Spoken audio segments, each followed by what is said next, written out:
지방선거를 하루 앞둔 가운데 국민의힘은 힘 있는 여당을, 더불어민주당은 정부 견제를 내세우며 총력 유세전에 들어갔습니다.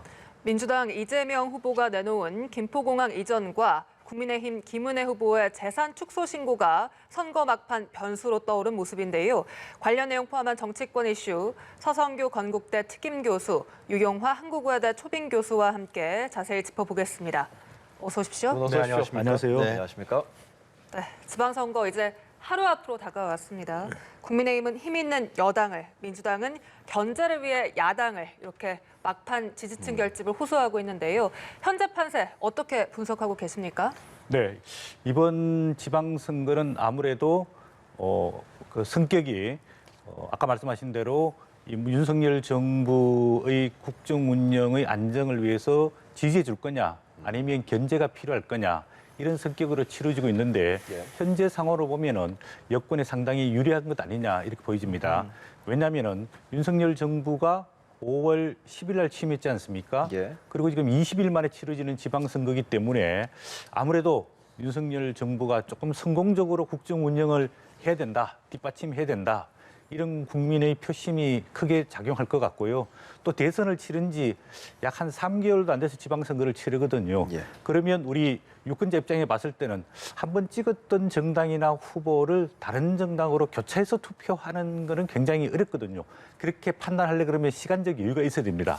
그런 측면에 봤을 때 여권의 어떤 컨벤션 효과, 그다음에 지금은 또 허니문 기간이라고 볼 수도 있거든요. 그런 측면에서 조금 야권보다는 여권이 상당히 유리한 상황이고, 반면에 야권은 대선 패배 이후에 반성과 성찰이 아직도 좀 부족하고, 또 그동안에 뭐 성비위 문제, 또 야당의 내분 이런 게 있었지 않습니까? 그런 측면에 봤을 때 국민의 표심을 좀 받기가 쉽지 않다 이런 생각이 듭니다. 그래서 이번에 17개 광역시도, 그다음에 또 국회의원 보궐선거 7곳도 있습니다. 여기서 야당이 승리하느냐 또 여권이 승리하느냐에 따라서 앞으로 국정 운영의 큰 틀의 변화 또는 지속이 판가름 날 것이라고 보여지고 있습니다. 네, 실제 여당은 승리 지역 목표를 높이고 있는 것 같고 야당은 선거 환경이 어렵다, 읍소 전략을 펴고 있거든요. 현재 판세 어떻게 분석하십니까? 구체적으로 들어가면은 저도 구체적으로 한번 짚어보니까 결코 민주당 후보들한테 불리한 국면만은 아닌 것 같아요. 네. 그러니까 이렇게 역대 지방선거를 보면 여러 가지의 그 영향 미치는 변수 요인들이 있는데, 그러니까 중앙 정치의 영향력도 물론 있습니다만은, 그러나 각 지역의 후보 인물의 경쟁력, 그리고 소지역주의 이런 부분들도 실제로 역대 지방선거를 분석해 보면은 많은 영향을 미칩니다. 그 예가 저는 이제 충남인 것 같아요. 네, 충남에 지금 양승조 후보, 그리고 김태웅 후보, 또 대전에 지금 허태정 후보하고 이장우 후보, 그리고 세종 이쪽에서 지금 민주당 후보들이 결코 뒤지지 않는 것 같아요. 여론조사뿐만이 아니라 거의 다녀온 분도 얘기를 들어보면 상당히 밑바닥 여론이 좋다라는 얘기가 있습니다. 그래서 아마 이 충청도의 약진을 상당히 민주당에서 기대하는 것 같습니다. 그리고 강원도 실제로 누굽니까? 이광재 후보가 상당히 상승 국면에 있다라고 그러고요. 그래서 민주당 중앙당에서는 지금 여러 가지 악재들이 있어갖고 이제 뭐 수습해갖고 하고 있지만은, 이런 측면에서 봤을 때 경기도 좀 김은혜 후보의 악재가 터지지 않았습니까? 본인에게. 그렇기 때문에 지금 7곳을 아마 승패 저걸로 보는 것 같은데, 17곳에서 7곳이 넘을 수 있는 가능성도 있다. 이러한 기대도 좀 하는 것 같습니다. 그래서 이제 지방선거가, 근데 이제 여당에서 들고 나오는 것은 윤석열 대통령에 대한 어떤 지원, 힘 몰아주기인데, 윤석열 대통령이 지금 23일 취임한 지 23일 만에 치러지는 선거 아닙니까? 근데 윤석열 대통령이 물론 당선인 때 40대 초반에 지지율에서 취임 이후에 컨벤션 효과로 50%를 회복했지만은 역대 대통령들에 비해서 상당히 낮은 지지율이란 말이죠.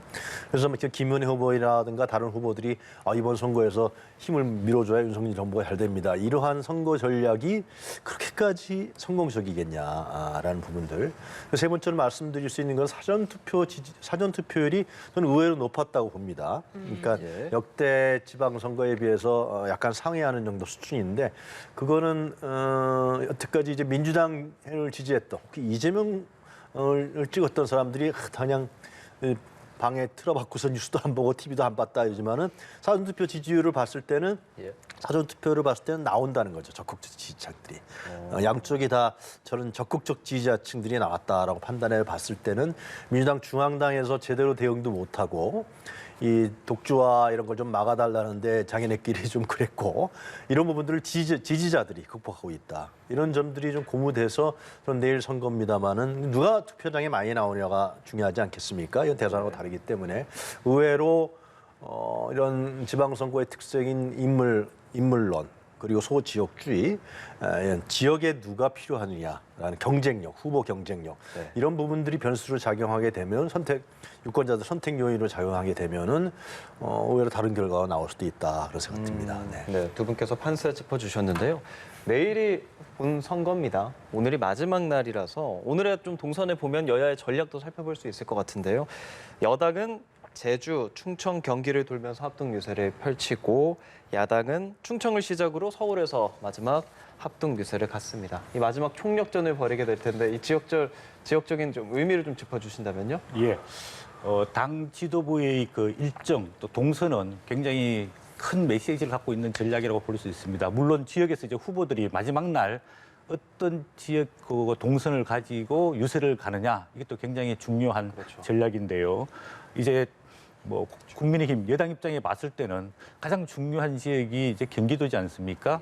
그래서 이제 경기 또 충청 아까 교수님 말씀하셨지만 충청이 이제 세 군데가 있습니다. 세종, 충남, 충북, 대전 네 군데군요. 네 군데가 있는데 그중에서 아마 세종시, 대전 정도가 조금 경합 지역이기 때문에 충청을 가는 것 아니냐. 그래서 경기, 충청에 방점을 찍을 것 같고요. 특이한 것은 이준석 그 국민의힘 대표가 제주도를 방문합니다. 아무래도 이것은 이재명 후보의 김포공항 이전에 대해서 제주도에서 상당히 많은 반발을 하고 있기 때문에 이거를 이슈화시키기 위한 그런 노력이라고 보여지고 있습니다. 이제 반면에 민주당은 충청, 특히 이제 세종과 대전 경합 지역이죠. 찍고 서울역에서 마지막 유세를 하는 것 같습니다. 서울은 사실 서울시장 선거는 지금 이제 뭐 여론조사로 보면은 격차가 많이 나고 판세가 뒤집기 상당히 어려운 상황이지만은 서울에 25개 구청장과 110명의 시의원이 있습니다. 그래서 지난번 2018년 지방선거 때는 민주당이 서울의 25개 구청장 중에서 24개를 석권을 했습니다. 그리고 110명의 그 시의원 후보들 중에서 102명을 확보를 했거든요. 그리고 절대 다수를 차지했는데 민주당 입장에 봤을 때는 서울시장 선거도 중요하지만은 구청장과 시의원을 얼마만큼 방어할 수 있느냐 이런 측면에서 서울에 집중할 것 같고 특이한 것은 어제 민주당 지도부가 인천 계양을을 총출동했습니다. 네. 그만큼 인천 계양을의 국회의원 후보로 출마한 이재명 후보가 조금 경합이면서 조금 위기감을 느끼면서 지도부가 총출동하면서 이재명 후보 지지를 호소하고 그동안에 있었던 당내 갈등을 조금 해소하면서 이제 원팀, 이제 하나의 팀이기 때문에 조금 이재명 후보를 지지해달라. 이제 이런 특이한 이제 일정을 보였는데 이 부분도 이제 계양을 주민들이 어떻게 받아들일까 이런 부분이 있습니다. 아무래도 이런 마지막 유세 동선에서 가장 중요한 것은 그 지역에 있는 유권자들의 표심을 자극해서 얼만큼 투표에 참여할 수 있도록 만들 것이냐. 이 문제이기 때문에 아무래도 막판에 좀 자극적이고 공격적인 메시지들이 나오지 않을까 그렇게 보여집니다. 네, 마지막 이 지역 동선들 좀 잘 좀 짰다고 보십니까? 저는 이제 국민의힘 같은 경우는 중앙당 지도부의 동선이 이제 중요할 것 같은데 제가 민주당 좀 비판적으로 얘기하면 민주당 지도부의 동선은 지금 크게 민주당 후보들한테 중요한 것 같지가 않아요. 크게 영향력이 별로 없는 거죠. 지금 민주당 후보들은 아마 각계악진을 하면서 자기들이 어떻게 지역에서 더 설득력을 가져가느냐. 특히 이제 기초단체장들 같은 경우는 어떤 기초단체장은 중앙내에서 안 왔으면 좋겠다 그런 사람도 있더라고요. 실제로. 물론 이제 어제 이제 이재명 후보의 중재를 통해 갖고 원팀이 되다 그렇게 해서 이제 기초 체력이죠. 당 지지라는 것은 당 지지도라는 것은 기초 체력을 회복하는 단계로 떨어지지 않는 상으로 갔는데 이제 각 지역에서 이제 각계악진 개인기로서 회복해내자. 서울 지역 같은 경우도 구청장들을 보면은 유리한 구청장이 있고 여론조사 상에는 상당히 불리한 구청장이 있어요. 그러니까 국민의힘이 완전히 다 싹쓸이를 할 것 같지는 않습니다. 그래서 그런 부분들의 기초단체장들과 각 지역의 지방 의원들이 제가 보기엔 몰두하는 것 같아요. 그래서 아마 그런 부분들이 그러니까 아까도 말씀드렸습니다마는 지방선거가 여론조사가 정확하게 맞은 적이 별로 없습니다. 그 이유는 뭐냐면 일단 샘플 수가 적고 그다음에 투표율이 크지가 않아요. 대선처럼. 그러니까 투표율이 높지 않기 때문에 결국은 누가 많이 지지자층에 나가냐 이런 부분에 따라서 이 여론조사가 예상했던 여론조사들이 틀리는 경우들이 상당히 있었던 걸로 제가 기억합니다.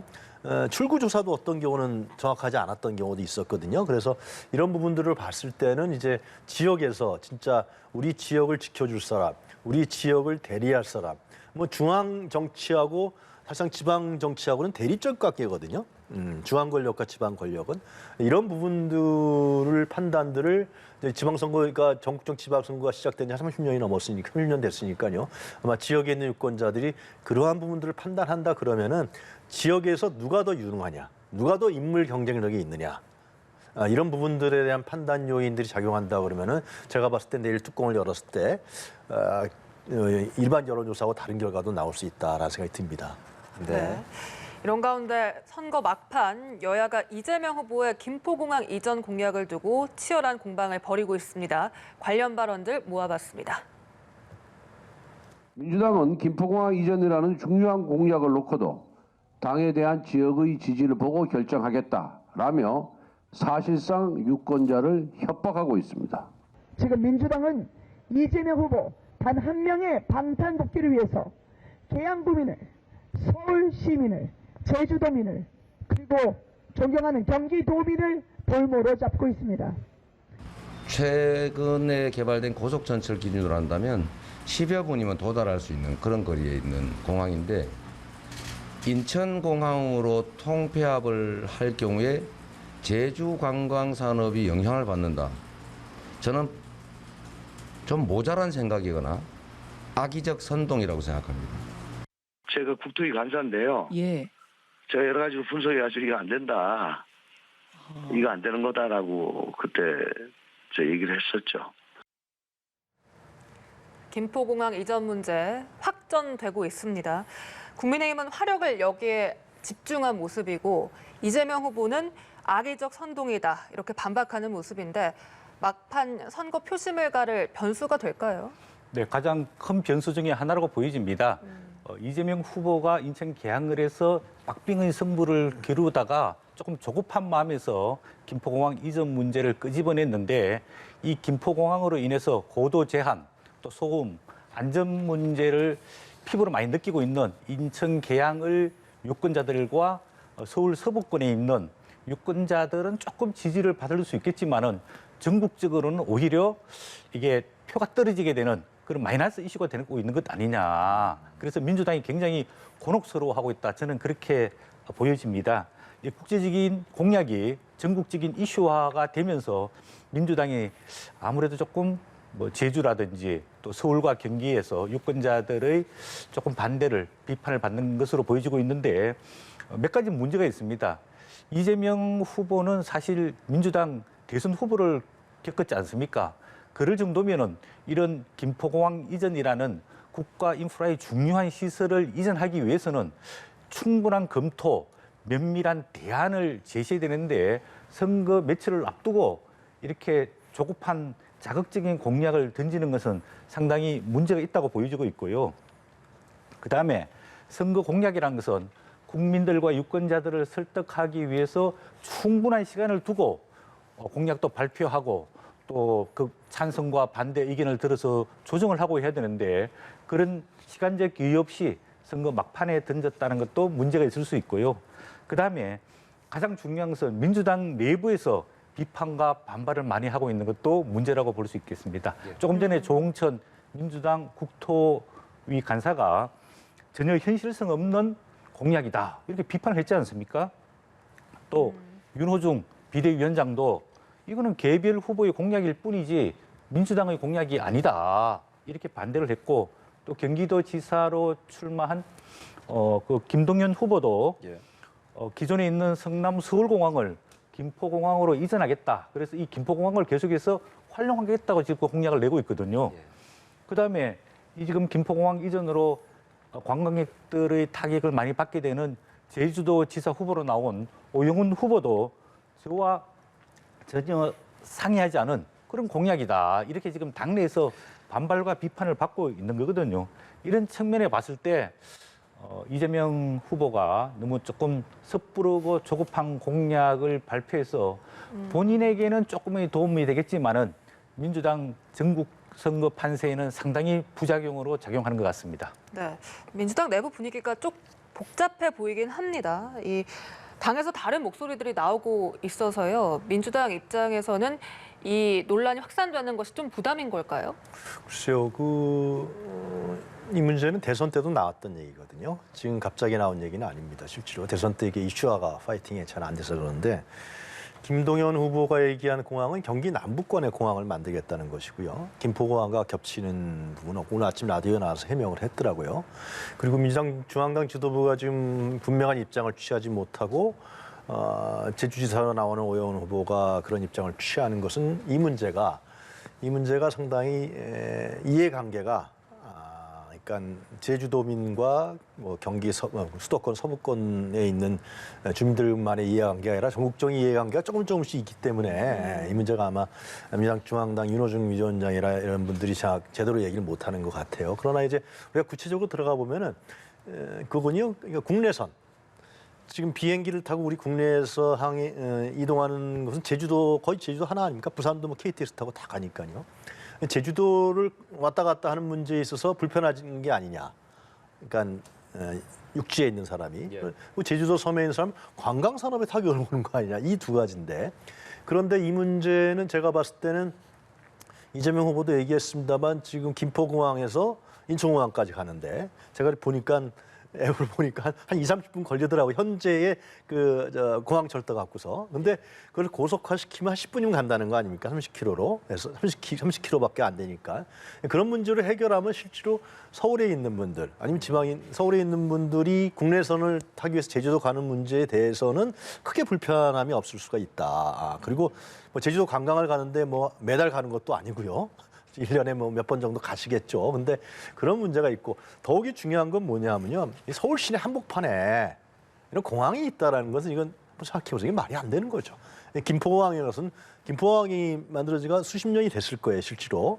근데 이제 국제선은 다 인천공항에서 하는 것이고 이제 국내선의 제주 부분과 화물 정도 수준인데 이거는 폐기해야죠. 국가의 미래를 봤을 때 그러고 그리고 거기에 살고 있는 약 300만에 있는 분들이 소음, 공해, 고도 제한 이런 부분 때문에 사실상 피해를 받고 있는 문제 아니겠습니까?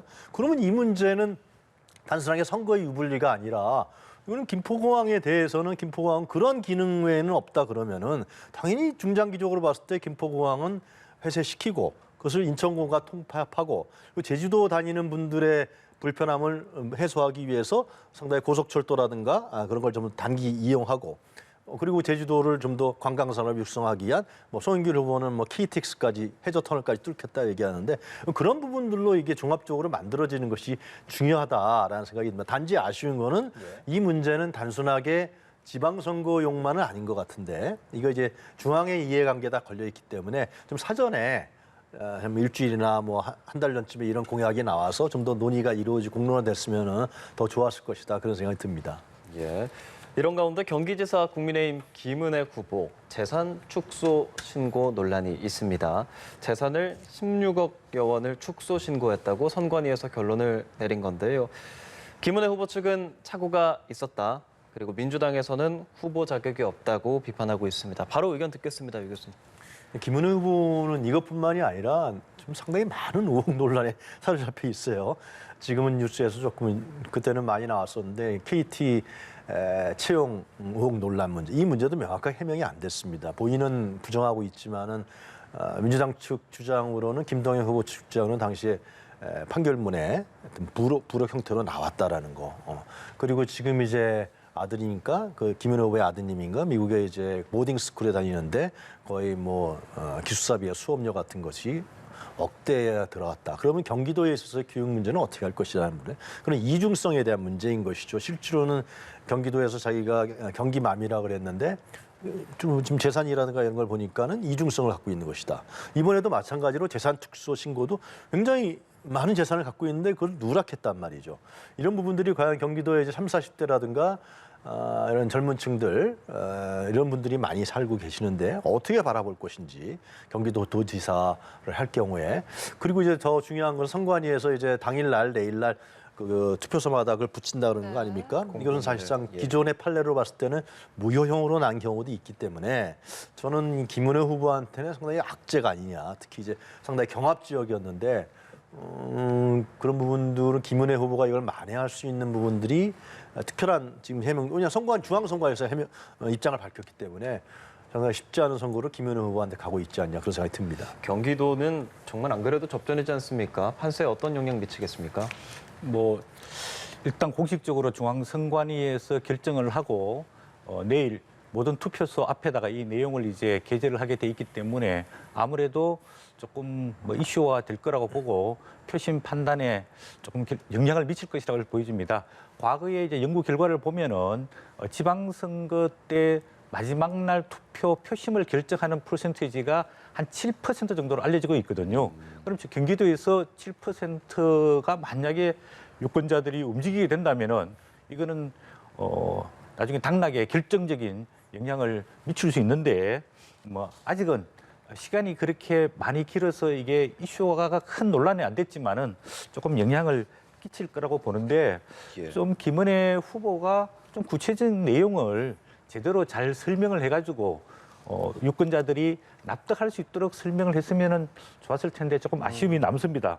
그냥 실무자의 일부 착오다 이렇게 넘어갔거든요. 그런데 이 재산 문제는 선거 공보에도 발표가 되고 또 TV 토론회에서도 본인이 잘못 발표한 것도 있단 말이에요. 그러면은 이 재산은 뭐 1원이라도 10원이라도 굉장히 정확하게 계산해 가지고 해야 되는데 이런 부분에 대해 가지고 본인이 좀 세심하게 관리를 잘못했던 본인의 착오, 본인의 실수를 조금 인정을 하고 이 부분에 대해서는 명확한 해명을 하는 게 필요했지 않을까 이렇게 생각이 드는데 뭐 일부 또 보도에 보면은 김은혜 후보가 그동안에 국회의원 하면서 이제 공직자 재산 등록을 계속 하지 않습니까? 3년 동안에 똑같은 액수로 재산 신고를 했단 말이에요. 그것도 좀 문제의 소지가 있다고 보여지는데 이런 뭐 본인이 과거에 착오나 실수는 할 수 있지만은 그럼에도 불구하고 이런 문제가 생겼을 때는 본인이 정정당당하게 깨끗하게 소명을 하는 게 오히려 유권자들의 판단과 결정에 도움이 된다고 보여집니다. 이런 가운데 김은혜 후보 측도 김동연 후보와 관련해 의혹을 제기했습니다. 김 후보가 기재부 시절에 최측근 업체에 일감을 몰아줬다며 특혜 의혹을 제기를 한 건데요. 김동연 후보 측은 의혹을 부인하면서 강력한 법적 대응을 예고를 했습니다. 이번 사안은 어떻게 보고 계십니까? 어느 정도로 영향을 미칠 거라 보십니까? 네, 이 경기도가 아까 말씀하셨다시피 접전을 이루다 보니까 상대 후보에 대한 공격이 굉장히 치열해지고 있습니다.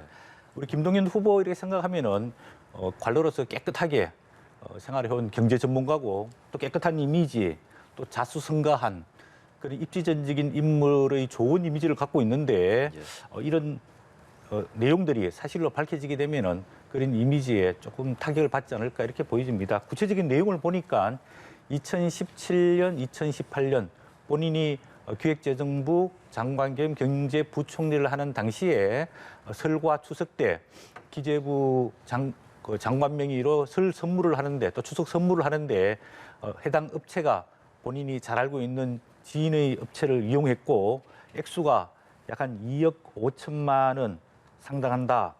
이렇게 밝히고 있고 본인은 이게 국가계약법에 따라서 엄정하게 집행했다. 이렇게 이야기하고 있지만은 이것도 만약에 사실관계로 밝혀지게 되면은 뭐 예를 들어서 불법은 아니지만 탈법과 편법을 이용해서 즉 자기의 직위를 이용해 가지고 잘 아는 지인들 또 친구들 이런 데에 대해 가지고 일감 몰아주기가 상당히 문제가 될 수 있는 거거든요. 우리 사회의 가장 큰 문제가 지금 이제 불공정 문제지 않습니까? 모든 것을 객관적이고 공정하게 국가 사무를 집행해야 되는데 본인의 그런 직위와 또 직무와 권한을 이용해가지고 만약에 이런 일을 했다면은 이것도 당연히 비판받아 마땅하고 또 만약에 사실관계가 밝혀지면 법적으로 직권 남용 혐의나 또 업무상 배임 혐의가 적용될 수 있는 부분들이기 때문에 이런 부분에 대해서도 후보자들이 그냥 국가계약법에 따라서 엄정하게 집행했다 하지 말고 그 당사자가 누구며 어떤 관계며 어떻게 했든 절차를 거쳐가지고 예를 들어서 선정하고 설 선물, 추석 선물을 결정하고 배달을 했다. 이렇게 좀 유권자들이 명쾌하게 받아들일 수 있도록 후보자들 좀 설명을 잘했으면 좋겠다는 생각이 듭니다. 김 교수께서도 동의하십니까? 유 아니, 교수께서도? 근데 이게 보면은 근거가 그 민모라는 분하고 김동연 후보하고 잘 안다는 거 아니겠어요? 예. 그게 유일한 근거예요. 제가 봤을 때는 이것이 어떤 납품 뭐 계약을 하는데 뭐가 문제가 있었다든가 단가가 어땠다든가 관련 공무원이 뭐 증언을 한거나 이런 건 전혀 없습니다. 그 민모라는 분이 벤처농업대학에 계신 분인데 그분이 지금 사진에 나오는 화면에 나오는 김동연 후보가 잘 아니까는 그때 당시에 그 선물 세트인가를 그러니까 벤처농업대학이라는 건 비영리 법인이란 말이죠. 김동연 후보 측의 주장에 따르면 비영리 법인이고 이 업체라는 것은 실제로 그 관계가 없는 업체라는 거가 이제 김동연 후보 측의 주장입니다. 그리고 국가계약법상 저도 근데 지방자치단체라든가 뭐 정당에서 이랬다 그러면 좀 저는 가능성이 있다고 보여져요. 그랬겠다. 왜냐하면 지방자치단체는 단체장이 있기 워낙 세니까. 근데 이 기재부에서 과연 기재부에서 이런 일이 가능하겠냐? 기재부의 관료들이 자기 목이 다 달아나는 문제인데 이거는 김동연 후보만 달아나는 게 아니라 과연 이런 일이 그 국가 중앙 정부에서는 기재부라든가 각 부처에서 이런 일이 있었다는 건 지금 별로 들어본 적이 없는 것 같거든요. 그래서 이런 부분들은 오히려 누굽니까 국민의힘 후보 측에서 실제로 좀 명확한 근거를 제시해야 되는 것이지 민모라는 분하고 김동연 후보가 아는 사람이니까 일감 몰아주기로 했다라는 것은 제가 봤을 때 크게 설득력이 없는 것 같습니다. 네, 잠깐만 제가 보충 말씀드리면 이제 국가계약법상에는 이제 계약 방식이 두 가지가 있습니다. 수의 계약 방식으로 하느냐, 아니면 공개 경쟁 입찰 방식으로 하느냐. 그러면 이제 공개 입찰 방식으로 했을 가능성이 상당히 높다고 보여집니다. 그러면 그때 어떤 식으로 공식적으로 공모를 냈는지, 그다음에 선정의 기준이 무엇이었는지, 선정의 과정이 어떠했는지 이런 부분에 대해 가지고 김동연 후보가 간단하게 밝히면 이거는 의혹이 해소되지 않을까 그렇게 보여집니다. 그건 기재부에서 밝힐 사항이겠죠. 예. 예, 알겠습니다. 추경안 얘기도 좀 해보죠. 여야가 지방선거 전에 극적 합의를 했고 어제 오후부터 지급이 시작이 됩니다. 대통령실은 이 추경안 사실상 소상공인 손실보상에도 소급 적용이 됐다 이렇게 평가를 했는데 앞서 권성동 국민의힘 원내대표 같은 경우가 소급 적용 근거법이 없다 보니까 적용을 못했다 이렇게 입장을 밝힌 바 있거든요. 이 대통령실의 입장과 이 권 원내대표의 입장이 좀 다른 듯해서요. 네, 이게 이제 코로나가 2010년부터 시작돼서 약 2년 반이 지났지 않습니까? 이걸 이제 2010년부터 코로나로 인해서 모든 피해를 소급해서 적용해야 된다 이렇게 하는 것은 기술적으로 또 행정적으로 또 조사하는데 시간도 많이 걸리게 되고 그러다 보면은 이 손실보상금을 조기에 집행하기가 어려움도 있습니다. 또 이 손실보상의 근거가 마련된 법률이 작년 7월 7일 날 통과가 되고 시행이 됐거든요. 그러면 2021년 7월 이전에 피해에 대해 가지고 보상받게 되면은 소급 적용이 되게 되면은 이거는 또 약간의 위헌의 소지도 있을 수 있습니다. 그래서 법적인 문제도 있기 때문에 이번 추경은 윤석열 대통령이 그동안에 대선 과정을 통해서 이 코로나로 인한 피해 손실 보전금을 50조 플러스 알파를 조기에 신속하게 지급하겠다라고 약속했던 바고 또 그 약속을 지키기 위해서 빨리 이거를 예산을 편성하게 됐고 5월 16일 날 대통령이 직접 또 국회에서 시정연설을 해서 야당의 협조를 구했던 사안이거든요. 또 그리고 더 중요한 것은 이제 6월 1일 지방선거 바로 직전이지 않습니까? 네. 그렇기 때문에 민주당에서도 원천적으로 반대를 할 수 없는 그런 정치적인 이유가 있었고 또 지금 국회의장, 부의장 임기가 5월 29일 날 만료됐기 때문에 이 문제를 5월 29일 날은 처리할 수밖에 없었다. 그래서 민주당 입장에 봤을 때는 선처리 후 협의를 하겠다 이렇게 밝혔지만은 사실 이거 과거의 모든 손실을 소급해서 적용하는 것은 상당히 무리가 있고 제가 내용을 뜯어보니까 민주당에서 과거에 소급 적용을 원하는 정도에 준하는 액수의 정액도 있었고 또 항목의 그 더하기도 있었단 말이에요. 예를 들자면 처음에 이게 추경이 책정된 것보다는 약 한 2조 8천억이 늘어났는데 이 부분은 이제 민주당이 요구해서 늘어나게 됐고 네. 그다음에 그 지급 대상도 기존에는 30억 이하의 연매출 중소자영업자만 적용이 됐는데 이거를 50억으로 확대하면서 폭이 상당히 늘어났단 말이에요. 지급 대상이.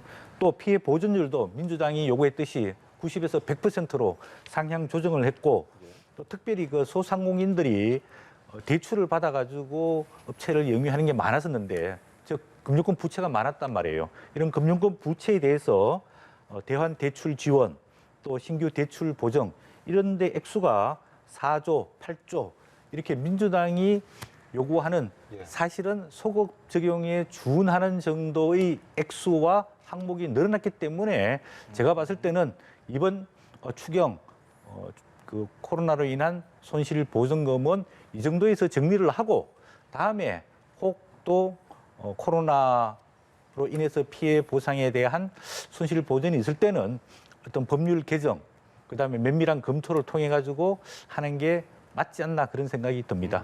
유 교수께서도 지금의 추경안이 손실보상 소급 적용됐다고 보십니까? 네, 상당히 늘어난 건 사실이죠. 그리고 이제 분명히 바로잡아야 될 것은 이건 민주당 측이 이제 힘쓴 겁니다. 그래서 늦어진 것이고 마치 그때 윤석열 대통령이 8시까지 기다렸는데 이게 안 돼갖고 실망스럽다 그랬는데 실제로 이번 추경안에 대한 합의와 본회의 통과가 늦어지게 된 것은 민주당 측에서 지금 서 교수님 잘 말씀하셨습니다. 증액이라든가 대상 범위, 비율 이런 부분들에 대한 요구가 상당히 있었고 그런 부분들이 아무래도 이것은 기재부라든가 정부의 입장과 조율하기 때문에 그래서 늦어졌다라는 부분을 정리를 한번 할 필요가 있는 것이고요. 그리고 이제 소급 적용 문제는 대선 때 이제 공약 사항이었단 말이죠. 예.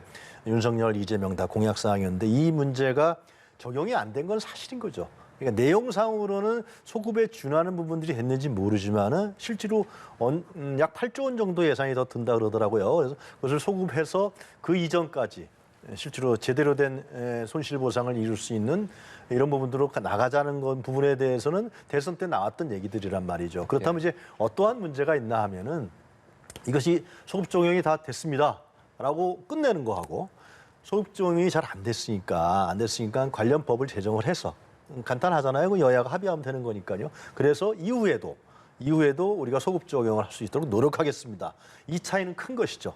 그래서 소상공인 단체들은 왜 윤석열 대통령 소급 적용 안 하고 이제 항의 성명을 냈더라고요. 그러니까 이 소상공인 입장에 봤을 때는 지금 다 끝난 거냐, 아니면 이후에도 과거에 국가가 막아놓고 국가가 제대로 보상 안 해준 문제를 계속 한다는 차이가 상당히 있기 때문에 아마 권성동 원내대표도 이후에 좀 해보자라고 얘기를 했던 거라고 생각해요. 그래서 대통령실에서 다른 이견이 나왔던 것이죠. 그래서 이 문제는 지방선거 끝난 다음에 과연 충분하냐? 라는 문제에 대해서 다시 논의를 해서 관련법이 필요하면 하고 아니면 관련법에 준하는 어떤 내용적인 지원을 한다든가 이런 식으로 여야가 협의해 나가야 될 사안이 아니냐 그런 생각이 듭니다. 네. 한편 김건희 여사가 자신의 팬클럽을 통해 공개한 대통령 집무실 사진 논란입니다. 주말에 공개된 사진이었죠. 대통령실 청산의 사진은 보안 규정상 이 대통령실 직원들도 또 기자들도 촬영을 못하도록 규정을 하고 있는데 이 김 여사가 직접 자신의 팬클럽에 이 사진을 제공한 것으로 알려지고 또 대통령실 관계자의 해명도 오락가락 해명으로 엇갈리면서 논란이 더 커지고 있는데 이번 사안 어떻게 보십니까?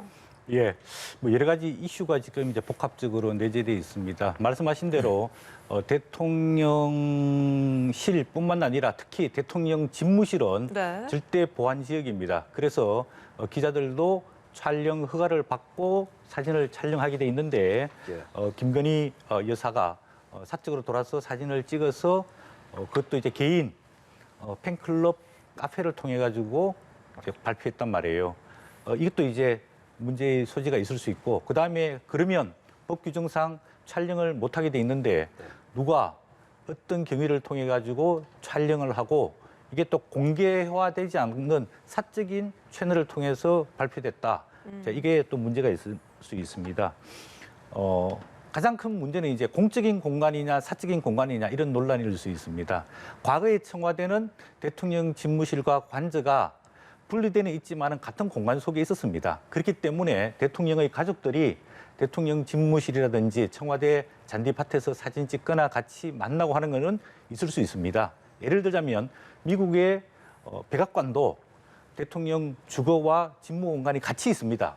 그렇기 때문에 대통령 가족이 대통령 집무실에 들어와서 사진을 찍거나 차를 마시거나 또 대화를 나눌 수도 있습니다. 과거에 보면은 미국의 케네디 대통령 아들이 대통령 집무실 책상 밑에서 귀여운 사진을 찍은 게 굉장히 재밌거리로 이렇게 회자되기도 하고, 또 미국에서는 대통령 가족들이 대통령 집무실에 수시로 드나들 수도 있게 돼 있습니다. 근데 지금은 대통령 집무실과 아직 관저가 준비가 안 돼서 사적인 공간에서 거주를 하고 계시는데, 그러면 공적인 공간에 사적으로 이렇게 드나들 수 있느냐, 어떤 공적인 일로 왔느냐, 이런 게 논란이 될 수 있거든요. 이런 부분에 대해서는 조금 자제하고 조심할 필요가 있는 것으로 보여지고 있고, 아마 대통령실에서 이런 민감한 부분이 있으니까 처음에는 사진을 누가 찍었는지 어떤 카메라로 찍었는지 밝히고 있지 않다가 결국은 규정에 따라서 김건희 여사의 아마 휴대폰 사진기로 찍었을 것 같은데, 사진기를 가지고 거기 부속실 직원이 찍어서 법적으로는 문제가 없다 이렇게 이제 밝히고 있는데, 조금 우리 언론이나 국민들이 물론 대통령뿐만 아니라 대통령 배우자에 대한 관심을 많이 가지는 건 좋은데, 지나친 관심, 또 지나친 노출, 또 가십성, 자꾸 이런 것들 자극적으로 가는 것은 좀 바람직스럽지 않다고 보여지고 있고, 그 다음에 또 한 가지 또 중요한 거는, 그러면 김건희 여사가 윤석열 대통령의 배우자인데 배우자의 역할은 과연 어떻게 해야 되느냐, 이런 부분에 대해 가지고 좀 차후에 정리를 할 필요가 있다고 보여지고 있습니다. 본인은 조용한 내조에 집중하겠다. 즉 대통령의 정신적 안정, 육체적 건강을 잘 보좌해서 대통령 역할을 잘 할 수 있다라고 밝혔지만은, 사실 외국의 경우에는 대통령 배우자들이 전문직에 종사하는 사람들이 많거든요. 지금 미국의 바이든 대통령의 배우자도 질 바이든 여사도 대학 교수로 아직 근무를 하고 있거든요. 그다음에 프랑스의 마크롱 대통령의 부인도 교사로서 상당 부분 근무를 했고, 이렇기 때문에 본인의 직업이 있으면 본인의 직업을 가지고 전문성을 활용하는 것도 나쁘지는 않다 이런 생각이 들고, 또는 좀 대통령이 여러 가지 경무에 시달리기 때문에 대통령이 신경을 쓰지 못하는 부분에 대한 보완적 역할, 예를 들자면 박정희 대통령 때 유영수 여사가 소외계층이라든지 그늘진 곳 이런 것들을 찾아가고 또 챙겼듯이 이런 보완적인 역할을 할 거냐, 이런 대통령 배우자의 역할에 대해서 조금 생각을 하고 정립을 할 필요가 있다고 보여집니다. 대통령 부부의 사진이 비공식 조직인 팬클럽을 통해 공개된 것에 대해서 일각의 지적이 나오고 있는 것 같습니다. 그 문제점에 대해서 서 교수님이 정확하게 지적을 하셨기 때문에 제가 굳이 또 얘기할 필요는 없을 것 같고, 근데 중요한 더 사실은 그 잔디밭에서 그 애완견과 이렇게 평화롭게 두 분이 있으신 사진이 있었잖아요. 그날 울진에서 산불이 일어났습니다. 이런 문제를 과연 어떻게 바라볼 것이냐라는 문제가 있어요. 국가 재난이 일어났을 때 대통령의 태도, 그리고 대통령의 영부인의 태도, 이런 부분들이 저게 사실상은 이제 정확히 말씀드리면 이제 김건희 여사의 그 대통령 선거 기간에 벌어졌던 부정적인 이미지에 대한 반대한 이미지 메이킹을 하려고 하는 김건희 여사의 노력 아니겠습니까? 나는 이런 사람이다. 그렇게 정치적으로 해석하면 그런 부분인데, 그런 부분 할 수도 있겠습니다만 자꾸 논란이 되니까. 근데 더 중요한 건 서 교수님도 말씀하셨지만은 이 퍼스트 레이디 아닙니까? 퍼스트 레이디 하면은 질 바이든 여사도 얘기했고, 과거에 유경수 여사도 얘기했지만, 루즈벨트 대통령의 부인 엘리너 루즈벨트인가요? 그분은 기자회견을 굉장히 많이 했어요. 그래갖고 루즈벨트 대통령의 뉴딜 정책에 대해서 홍보대사 역할을 했었단 말이죠. 미셸 오바마 같은 경우도 우리도 잘 알고 있습니다. 우일 고라고 해서 인종차별에 대한 문제라든가 이런 거로 역할을 했단 말이죠. 그러니까 우리나라에서 대한민국에서도 이희호 여사 유엔 인권인가에 가서 연설까지 했고요. 또 이명박 대통령의 부인은 김윤옥 여사도 한식 세계화에 앞장섰었습니다. 실제로 그런 사업을 했단 말이죠. 근데 이제 그런 부분에 대해서 너무 아쉬운 거죠. 안타깝고, 이 윤석열 대통령의 영부인인 김건희여서 자꾸만 여러 가지 문제 논란이 과거에 있었기 때문에 그런지 모르지만 이런 이미지 메이킹적 역할만 한다는 부분에 대해서 이건 국가의 역량이라든가 어떤 봤을 때 굉장히 손실적인 부분이고 이런 부분을 좀 명확하게 자기 역할이 무엇인지 정해서 더 이상 논란이 되지 않았으면 좋겠다 생각이 듭니다. 예. 이런 가운데 퇴임 후 문재인 전 대통령 지난 15일에 페이스북에 집으로 돌아오니 확성기 소음과 욕설이 함께하는 반지성이 작은 시골 마을에 평온과 자유를 깨고 있다라는 글을 쓴 적이 있지 않습니까? 그리고 나서도 고음과 소음 계속되는 것 같습니다. 그래서 문 전 대통령 법적 조치라는 카드를 꺼내 들었는데요. 어떻습니까? 이런 상황 왜 이런 일이 일어나는 거겠습니까? 저는 윤석열 정부에서요 이 문제에 대해서는 좀 조치를 좀 취해 주셔야 되는 거 아닌가 싶습니다. 이 전직 대통령 아닙니까? 그리고 실제로 뭐 윤석열 대통령도 이제 5년 임기 마치면 전직 대통령 되잖아요. 문재인 대통령이 무슨 범죄 행위를 한 것도 아니고 실제로 정치적으로 여러 가지 공격을 당할 수 있겠지만 저런 행위를 할 수 있게 자꾸만 물론 지역 경찰이 어떻게 하고 있는지는 모르겠습니다만은 저건 시경찰이라든가 아니면 시라든가 도 문제에 있어서 저렇게 전직 대통령을 괴롭히고 잠도 못 자게 하고 있다는 거 아니에요? 저는 윤석열 대통령이 한마디 해야 된다고 보여집니다. 그렇게 해서 이런 일이 발생하지 않도록 해야지. 저게 있을 수 없는 문제 아닙니까? 갖고 그냥 소음하고 고성을 지르고 욕을 하고 잠도 못 자게 만들고 말이죠. 전직 대통령에 대해서 저는 상당히 좀 문제가 있다 생각이 듭니다. 서 교수께서도 한 말씀 해주시죠. 네, 이 부분은 좀 일부라고 보여지고 있는데 유튜브 방송하시는 분들이 뭐 자기 지지자들을 동원해서 그냥 우리가 일반적인 목소리로 하면 괜찮지만은 확성기를 통해서 굉장히 큰 소음을 발생시키고 또 일반적인 언어가 아니고 욕설까지 하는 것은 그 전직 대통령과 가족들과 또 주민들에게 상당한 고통을 주는 부분이거든요. 이런 부분에 대해서는 아까 말씀하신 대로 지역 경찰이 조금 나서서 조금 자제 내지는 단속을 할 필요가 있다고 보여집니다. 물론 집회와 시위에 관한 법률에 따라서 집회 신고를 하고 하지만은 그게 큰 소음이라든지 욕설까지 가게 되면은 이 부분은 또 뭐 예를 들어서 다른 형법으로 단속을 할 수 있는 규정들도 있거든요. 그래서 주민들도 뭐 탄원서도 많이 내고 112 신고도 많이 했다는데 지역 차원에서 경찰이 질서 또 유지 차원에서 안전 차원에서 좀 했으면 좋겠고 그다음에 또 너무 그 대통령 가족 특히 그 문다혜 씨가 나서서 감정적으로 막 또 대응하고 또 전직 대통령이 법률적으로 민사상 형사상 대응하겠다 이런 부분보다는 좀 현지에서 질서 유지 안전 차원에서 또 경찰이 조금 조기에 정리하는 게 필요하지 않을까 그렇게 보여집니다. 네, 알겠습니다. 지금까지 서성교 건국대 특임 교수, 유용화 한국어대 초빙 교수였습니다. 오늘 말씀 고맙습니다. 고맙습니다.